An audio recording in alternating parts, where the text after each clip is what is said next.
You're listening to the audio production of How to Argue So Your Spouse Will Listen. 6 Principles for Turning Arguments into Conversations by Sharon May, Ph.D. Published by Thomas Nelson and read by Lisa Larsen. Please note that you may download a PDF that provides enhanced material for this audiobook. To download the PDF, please visit harperchristianaudio.com.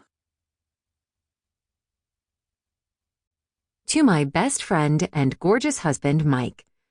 Thank you for always being excited about my adventures. You have added to my life in amazing ways. I am glad we are going through life together. I love you. Matt, Vincent, Alan, and Mitch. I am proud to call you my sons.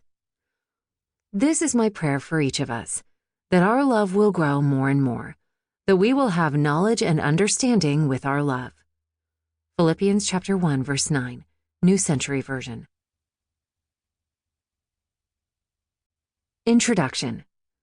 What is this book based on? I am glad you found your way to this book. It is my hope to introduce to you a new and very effective way of making sense of the way you and your spouse argue. Since the way you argue has such a big impact on your marriage, changing how you argue will change your marriage. It will move you from hurt and disconnection to a safe haven marriage. Have hope.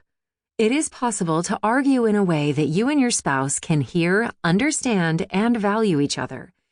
But before getting into the content of learning how to argue so your spouse will listen, I'd like to share a little background of how this book came about and how I have seen the transforming outcomes these principles can have on a marriage.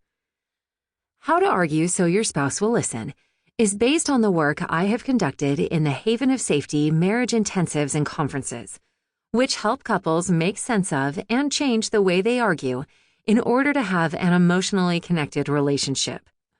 Couples from all over the country spend 2 to 4 days at the Haven of Safety marriage intensives for the purpose of growing and healing their marriage. As a result, I have come to be known as a fight expert, not because I'm good at arguing with my husband, but because as a marriage consultant, I sit day in and day out with couples who are stuck arguing. At the intensives and conferences, thousands of husbands and wives have learned the marriage-changing concepts you'll find in this book. The Haven of Safety relationship intensives and conferences and this book are based on numerous sources. To understand why we love and hurt in our relationships, I draw from attachment theory, neurobiology of relationships, and Christian principles. Sample complete. Ready to continue?